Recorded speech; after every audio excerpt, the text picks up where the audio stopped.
Oh, hello. I'm Wisteria, and welcome to my channel, Wisteria in the Garden. I'm so glad you joined us tonight for our third episode. I hope you have taken the chance to notice my other episodes. I ask you subscribe and follow and like this video and go easy on me in the comments. I'm new at this and I'm trying things out and trying to show you some exciting things about Savannah, Georgia. Well, tonight I thought we would talk about a couple things. But first, as always, my poison. You understand, of course.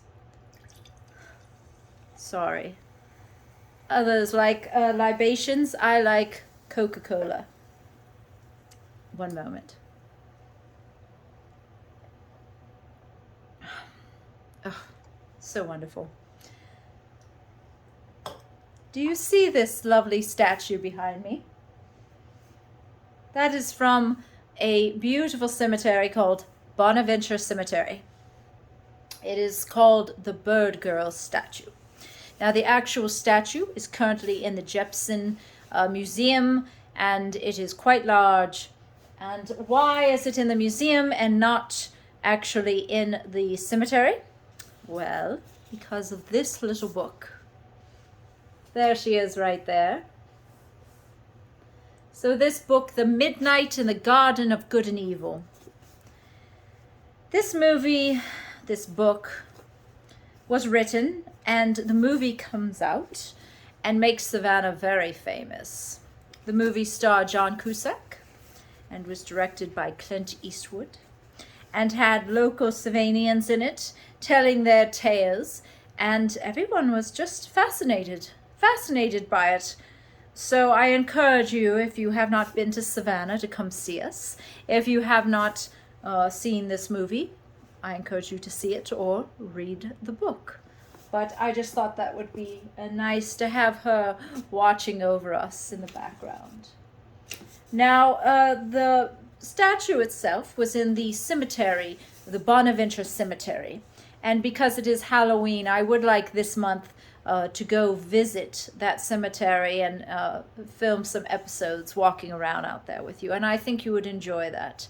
It is one of the most beautiful cemeteries. And back in the day, it was one of the most popular cemeteries. People would go out there just to have a picnic or enjoy themselves. Even camping was not unheard of. So yes, camping in a cemetery, that's creepy. But, you know, things were different in 1800s. So.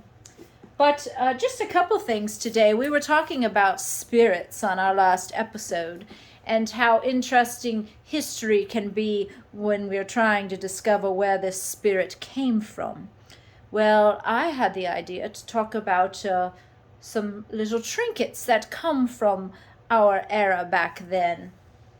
A couple things that really have sort of shaped how we are today. So, old as time can tell, we all know what this is. We've all seen it, or perhaps we even wear one.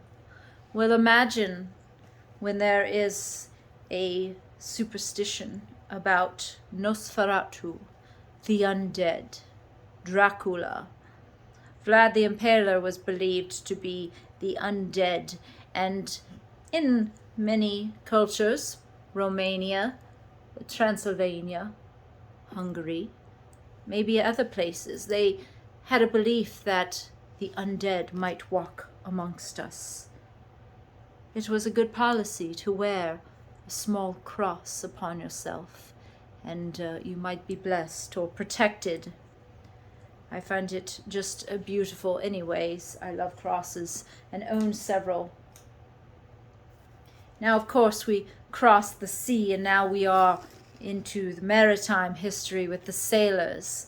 And sailors were very superstitious. They had many things they thought about. And one of them was the eye, wearing an eye upon the ship or on your person. And today we actually know of it as the evil eye. You see, I even wear one myself. The belief is that the eye is looking back at those who gaze upon you and maybe send evil your way. Now, perhaps you might not believe in any of these, but I still think it's fascinating to see where these beliefs might come from.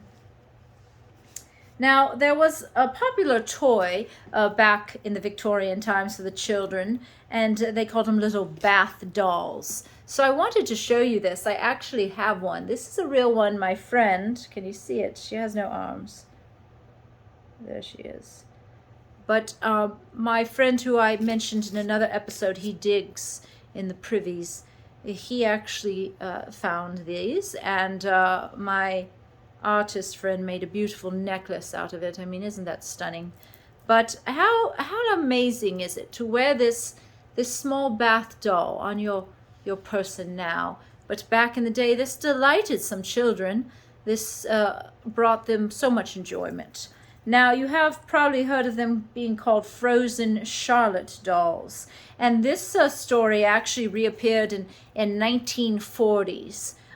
They were originally little porcelain dolls from Germany, and they were called frozen Charlottes because children were told a tawdry tale about a child who rode in a sleigh and did not obey, and instead of covering up as she was told, she froze in the hold. So frozen Charlotte, her name was Charlotte, of course. I think that was just a tale, though, to scare young children and to make sure you listen to your mother.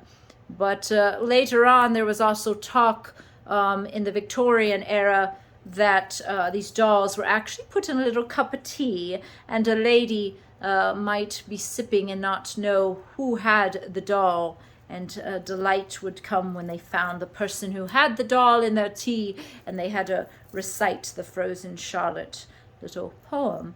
Regardless of what is true or not, I think as history goes, this is really delightful.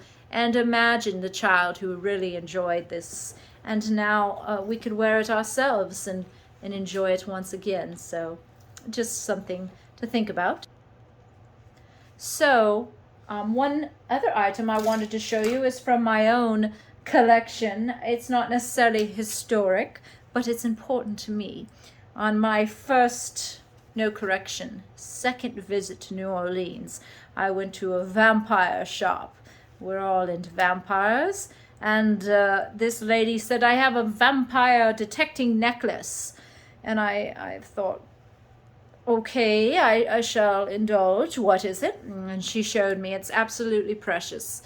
That is an actual Edward Gorey drawing, if you know the artist Edward Gorey. One of my favorite artists, naturally. Ooh, we should do an episode about Edward Gorey.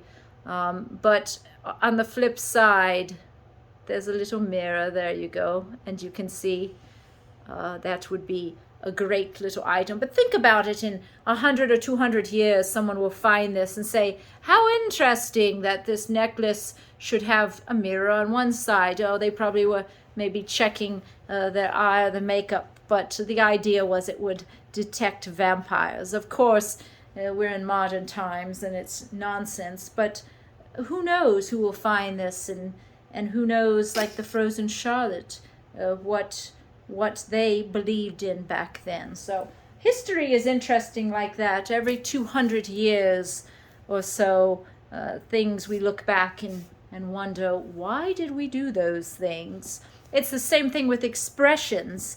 A couple maritime expressions, we actually use those quite a lot. My friend the other day used, don't let the cat out of the bag. That comes from actually when sailors were on ships and they would be in line for punishment. And the cat o' nine tails was held in a large bag. And if you were in trouble, they were going to take that cat out of the bag. And so basically that was a warning. You don't want to be punished, because the cat o' nine would actually be a handle with 3 or 4 pieces of rope, and on the end of each rope was a knot. And when that would hit flesh, it would cut right through. So don't let the cat out of the bag. A couple of other interesting expressions we have. The lesser of two evils. Well, this actually, again, comes from the maritime terms. The lesser of two weebles. You see, seamen were on the ships and they had very little food. They would start out of port with lots of food, but maybe out to sea and they would be running low. They would always have a hardtack, which was like a biscuit, and it would do quite well if it got wet. But sometimes it would be very stale. Now the problem is these little weebles, the little worms, they would get into this biscuit, and it was known often they would take the hardtack and smack it on the table and open it up. And then they would look at the two halves, and whichever had the lesser of two weebles, that would go to the captain. We've always used it, the lesser of two evils. Well, as it is, expressions change as they come along, but well, it gives you a couple ideas. Well, I thought we should end with something fun. One of my favorite books, because I'm going to always be talking about movies and books and music and jewelry and history. This is the fortune-telling book. I'm going to ask it how my future will be on YouTube. How is my future going to be on YouTube? My channel. Put it on the back burner. Ooh. Well, I guess you can't win them all. I hope you've enjoyed this episode. I hope you'll come back and see us again. Remember, subscribe and follow and watch us all take this journey into Savannah, where we will be showing you sights and spirits, sometimes in a bottle and sometimes floating around. Well, once again, I always wish you farewell and happy haunting.